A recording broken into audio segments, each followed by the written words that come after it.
लापता हो गया था, लेकिन अब इस जहाज से भारतीय नौसेना का संपर्क हो गया है। वहीं लगातार हो रहे इन हमलों के पीछे अमेरिका ने ईरान का हाथ बताया है।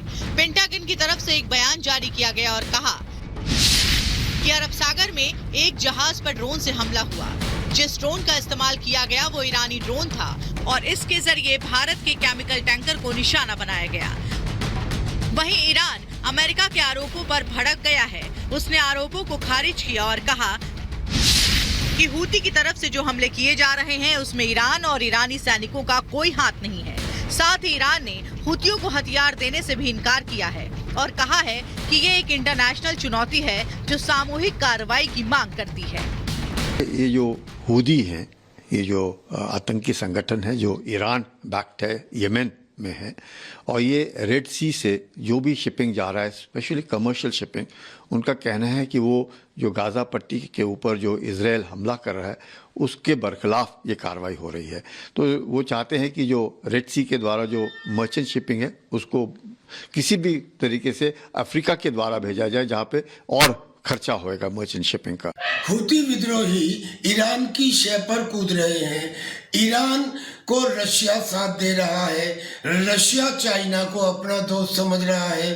हूती विद्रोहियों ने लाल सागर में पिछले कुछ दिनों से हर कॉमर्शियल शिप के ऊपर अटैक करना प्रारंभ किया है। अमेरिका ने 20 देशों के साथ एक नेवल टास्क फोर्स वहां बना दिया है। अब अरब सागर के अंदर एक कॉमर्शियल शिप जो भारत आ रहा था और जिसका संबंध इजराइल से बताया जाता है, उसके ऊपर हूती विद्रोहियों ने एक ड्रोन से अटैक कर दिया है।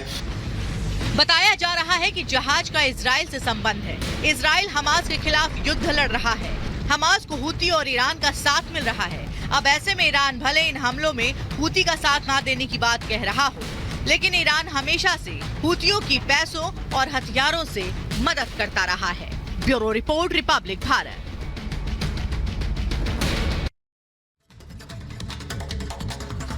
तो अब जो स्थिति है वो हम आपको समझा रहे हैं। लाल सागर में हूती विद्रोहियों की हरकत पहले भी देखने को मिली थी इजराइल और हमास के बीच युद्ध के दौरान, लेकिन आप देखिए ये लाल सागर है और यहां पर हूती का पूरा चक्रव्यूह है। आप समझिए यहां पर कॉम्बैट बोट और कामरान आइलैंड, जहां से यह दावा किया जा रहा है कि जब गुजर रहा था तो हूती विद्रोहियों ने ही हमला किया है।